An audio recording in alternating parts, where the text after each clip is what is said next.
मुझे ये बताते हुए बहुत हर्ष हो रहा है कि अब हम रेजोनेंस कोटा को लेकर आ रहे हैं आपके शहर सिरसा में। अब आपके बच्चे को अपने सपने को साकार करने के लिए आपसे दूर नहीं जाना होगा। आपको बस जाना होगा खैरका स्थित आरपी सीनियर सेकेंडरी स्कूल के प्रांगण में, जहां पर रेजोनेंस कोटा की फैकल्टी आपके बच्चे को ट्रेन करेगी भविष्य के डॉक्टर और इंजीनियर बनने में।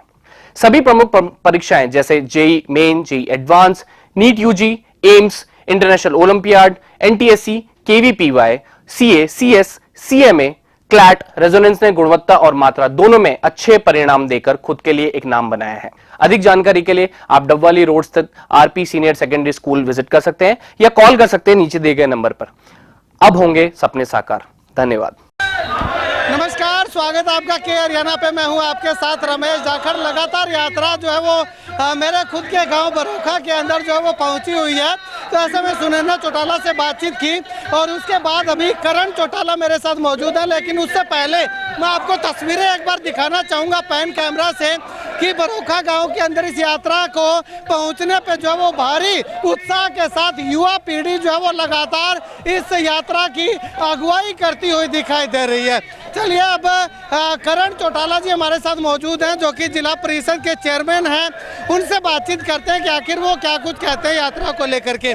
करण जी, हरियाणा परिवर्तन यात्रा, लगातार एक नारा दिया जा रहा है कि इस बार परिवर्तन होगा और परिवर्तन लगातार होने की बात भी लगातार चल रही है। क्या लगता है, परिवर्तन हो चुका है या होना है? परिवर्तन हो चुका है। लोगों ने अपना मन बना लिया है कि इस नकारा सरकार से अपना पीछा छुड़वाना है। उसके लिए जनता ने अपनी तैयारी कर रखी है और अब जिस हिसाब से जनसमूह निकल करके आ रहा है, जो प्रेम प्यार आशीर्वाद मिल रहा है, आप देख सकते हैं बुजुर्ग भी हैं, नौजवान भी हैं, बच्चे भी हैं, महिलाएं भी हैं। ये साफ दिखाई देता है कि सरकार से सभी परेशान हैं। एक बार ये देखिएगा, इधर जो है वो महिलाएं स्वागत करने के लिए तैयार हैं। ये तस्वीरें हम आपको दिखाएंगे कि किस प्रकार से महिलाएं और बच्चे जो है वो यहाँ पे करण चौटाला का इस यात्रा के मद्देनजर जो है वो स्वागत करते हुए दिखाई दे रहे हैं। करण चौटाला जो है वो लगातार बुजुर्गों का आशीर्वाद लेते हुए दिखाई दे रहे हैं। चलिए अभी बात को जो है वो कंटिन्यू रखते हैं, क्योंकि गाँव के जिस घर के आगे से भी गुजरते हैं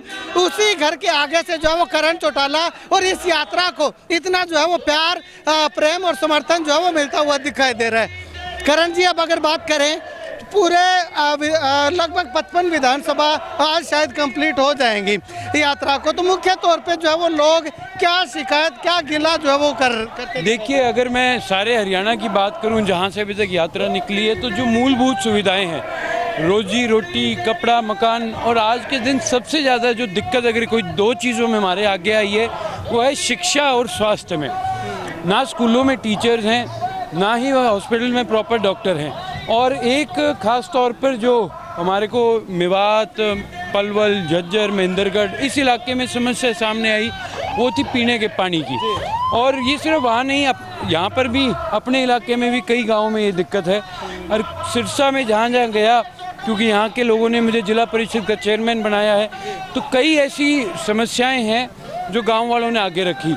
हमने 26 तारीख को मीटिंग रखी थी और इस बात का हमने नोटिस दिए हुए आज 13-14 दिन हो गए। लेकिन आप हैरानी की बात मानोगे, ना तो ज़िले में अभी डीसी है, डीसी छुट्टी पे है, एडीसी नियुक्त नहीं किया हुआ, जिसको सीईओ का मेरे चार्ज दे रखा था उसके पास अब चार्ज रहा नहीं, बीडीपीओ नहीं है। हमारी मीटिंग को हमने जब नोटिस दे दिया, उन्होंने एजेंडा साइन करके भेज दिया, अब कहते हैं अधिकारी नहीं, आप मीटिंग पोस्टपोन करो। तो मैं आपके माध्यम से भी ये बात बताना चाहता हूँ, मीटिंग हमारी पोस्टपोन नहीं होगी। ये डीसी की जिम्मेवारी बनती है कि वो किसी को वहाँ पर भेजे, नहीं तो हम अपनी मीटिंग कंडक्ट करके और अपना जो बजट पास करवाना है वो हम अपना पास करेंगे। ठीक है, यानी कि लोगों को जो समस्याएं हो रही है वो अधिकारी ना होने के करके लोगों को समस्या फेस नहीं करने दी जाए। आप इससे बड़ी क्या हैरानी की बात लोगे, जब नोटिस हमने जारी करवाया तो अधिकारियों ने साइन करके ही उसको कहा होगा ना कि हम मीटिंग में आएंगे। और जब अधिकारी नहीं है तो अब कहते हैं मीटिंग आप पोस्टपोन करो। ये हमारी जिम्मेवारी थोड़ी है मीटिंग पोस्टपोन करना, ये तो सरकार की जिम्मेवारी बनती है कि किसी अधिकारी को नियुक्त किया जाए ताकि मीटिंग कंडक्ट हो प्रॉपर तरीके से। करण जी, अब अगर बात करें तो अभी जो है वो आपने जिक्र किया सिरसा जिला का, यात्रा सिरसा जिला में लगभग 4-5 विधानसभा में घूम चुकी है, अंतिम पड़ाव पे है। तो सिरसा जिला से जितनी उम्मीद इस यात्रा को थी, लोगों का प्यार, समर्थन, सहयोग उतना मिल पाया? लोगों ने भरोसा दिलाया है कि जिस प्रकार से 2014 के अंदर मोदी साहब की लहर थी, उसके बावजूद मेंबर पार्लियामेंट बना करके दिया, और 1987 के बाद हमने 2014 में इतिहास दोहराया था कि हमने 5 विधानसभा सीट जीती थी। लोगों ने अभय सिंह जी को इस बात से आश्वासन दिला करके कहा है कि आप सिरसा से बेफिक्र होकर के जाओ, हम अब की बार 24 में आपको मेंबर पार्लियामेंट भी बना करके देंगे और 5 विधानसभा सीट भी आपको जिता करके देंगे। ठीक है, तो अभी बिजली पानी की आप बात कर रहे थे, जिक्र कर रहे थे, पीछे जब मुख्यमंत्री जनसंवाद करने आए उस समय एक युवक ने जो है वो बिजली पानी फ्री की मांग जो है वो उठाई। उसमें मुख्यमंत्री ने कहा कि कौन है इसको पकड़ो, आम आदमी पार्टी का कार्यकर्ता, उसको बता दिया गया। तो इस चीज़ को आप कैसे देखते हैं? क्या सरकार नहीं चाहती कि शिक्षा, स्वास्थ्य और बिजली जो है वो लोगों को मिल पाए? देखिए, सरकार ने एक तानाशाही रवैया अपना रखा है। जो कोई अपनी बात रखता है उसको विरोधी दल का बता करके उसको दबाने की कोशिश करते हैं। चाहे किसान थे, चाहे आज नौजवान हैं जो सीईटी के लिए अपनी मांग कर रहे हैं, चाहे पीछे कर्मचारी थे, जब भी कोई शांतिपूर्वक तरीके से अपनी बात रखता है तो इन्होंने एक ही तरीका अपना रखा है कि लाठियों से उसका जवाब दो। जनता इस चीज़ को सहन नहीं करेगी। एकजुट होकर के अगर अपनी आवाज़ को बुलंद करेगी और अगर जो जनता में गुस्सा आ गया फिर सरकार संभल नहीं सकती। ठीक, चलिए यहाँ पे जो है वो मैं आपको एक करण चौटाला से बातचीत जो है वो लगातार जारी रखेंगे। यहाँ पे महिला जो है वो माता जी हैं, वो करण चौटाला को आशीर्वाद देने के लिए यहाँ पे पहुँचे हुए हैं। ठीक है जिकी 100 रुपया करके दिया, 7500 दूंगा। मैं 5 रुपया करके दिया। ठीक है।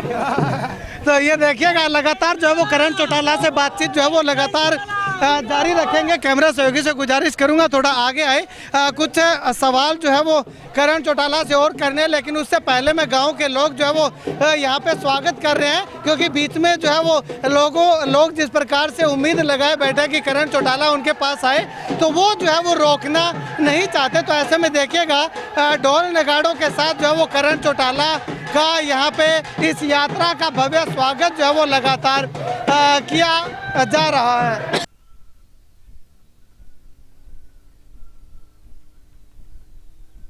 चलिए करण जी, अब अगर बात करें तो आने वाले समय में इनेलो जो है वो अगर सरकार में आती है, सत्ता में आती है, तो खास करके जो है वो क्या बेनिफिट जो है वो लोगों को देगी जिससे कि परेशान ना होना पड़े? देखिए, चौधरी ओम प्रकाश चौटाला जी और जननायक चौधरी देवीलाल जी की जो नीतियाँ थी वो यही बात कहते थे कि मूलभूत सुविधाएं सरकार को प्रदान करनी चाहिए। हम उसके ऊपर काम करेंगे। हम जो आज की सरकार ने बुजुर्गों का मान सम्मान चौधरी देवीलाल जी ने बनाया था उसको घटाने का काम किया, पेंशनें काटने का काम किया। हम उस मान सम्मान को 100 रुपये से बढ़ाकर 7500 करने का काम करेंगे। आज लगभग 3.5 लाख नौकरियां हरियाणा प्रदेश के अंदर सरकारी है जो खाली है, हम सबसे पहले उनको भरवाने का काम करेंगे। उसके बाद शिक्षा के ऊपर काम करेंगे। मुफ्त शिक्षा और मुफ्त स्वास्थ्य कैसे हम जनता को प्रदान करा सकें उसके ऊपर हम प्रयास करेंगे।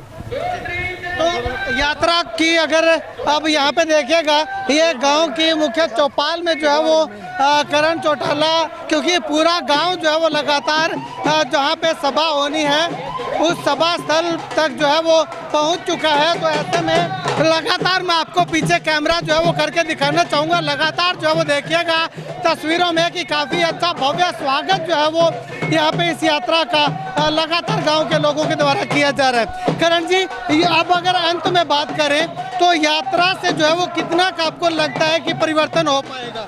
देखिए, जिस हिसाब से अब तक जनता का प्यार आशीर्वाद मिला है, हमारे को विश्वास है कि इंडियन नेशनल लोकदल अपने दम पर सरकार बनाएगी। ठीक है, और युवाओं को क्या संदेश देना चाहें, क्योंकि कोई भी सत्ता अगर परिवर्तन होती है तो युवाओं की अच्छी खासी भागीदारी होती है। आप भी युवा हैं, काफ़ी युवा यूथ आपके साथ जुड़ा हुआ है, क्या मैसेज, क्या संदेश? मैं तो युवा साथियों को एक ही बात कहूँगा कि भाई अपने गांव में अपने बुजुर्गों से ये बात जा कर के पूछो कि जब उन्होंने कोई संघर्ष करे, कोई लड़ाइयाँ लड़ी प्रदेश के लिए, चाहे वो चौधरी देवीलाल जी की अगुवाई में थी, चाहे वो चौधरी ओम प्रकाश चौटाला जी की अगुवाई में थी, वो उनका कोई खुद का स्वार्थ नहीं था। उन्होंने हमारे भविष्य के लिए, उज्जवल भविष्य के लिए और सेफ भविष्य के लिए लड़ी थी। आज हमारा फ़र्ज़ बनता है कि आने वाली पीढ़ियां बर्बाद ना हो, हरियाणा प्रदेश का उज्जवल भविष्य हो। हम उसके लिए एकजुट होकर के आपसी मतभेद ख़त्म करके, जात पात धर्म से ऊपर उठ करके भाईचारा कायम रख करके प्रदेश में एक ऐसी सरकार बनवाएं जो हरियाणा के हित की बात कर रहे। चलिए, शुक्रिया करण चौटाला जी बातचीत के लिए। तो यहाँ पे जो है वो मैं एक बार तस्वीरें आपको आगे से दिखाना चाहूँगा। देखिएगा कि जिस प्रकार से चौधरी ओम प्रकाश चौटाला जिंदाबाद के नारे के साथ जो है वो यात्रा जो है वो लगातार आगे सभा स्थल तक पहुँचने का काम कर रही है। इंडियन नेशनल लोकदल पार्टी के झंडे हाथों में लेकर के तमाम कार्यकर्ता जो है वो जय घोष करते हुए दिखाई दे रहे हैं। और उसके बाद ये देखिएगा जहाँ जहाँ से भी जाते हैं जो लोग खड़े हुए दिखाई दे रहे हैं वो तमाम लोग जो है वो इस यात्रा के साथ जुड़ करके इस यात्रा को और ज़्यादा मजबूती देने का काम करते हुए दिखाई दे रहे हैं। पीछे तस्वीरें मैं आपको दिखाना चाहूँगा, पूरे लंबे फ्रेम के अंदर मैं आपको दिखाना चाहूँ तो देखिएगा कि काफ़ी अच्छी संख्या में लोग जो है वो इस यात्रा को सपोर्ट करते हुए दिखाई दे रहे हैं। चलिए अभी सभा स्थल में जा करके अभय सिंह चौटाला जो है वो क्या कुछ संदेश, क्या लोगों से अपील करते हैं और क्या कुछ उनका वक्तव्य रहता है वो भी हम आपको लगातार जो वो दिखाने का काम करेंगे। लेकिन उससे पहले देखिएगा कि अगर किसी को धूप लग रही है तो वो छतरी भी जो है वो इंडियन नेशनल लोकदल पार्टी की हाथों के अंदर ले करके एक बहुत ही बढ़िया मैसेज देने का काम जो है वो उनके द्वारा, लोगों के द्वारा लगातार किया जा रहा है।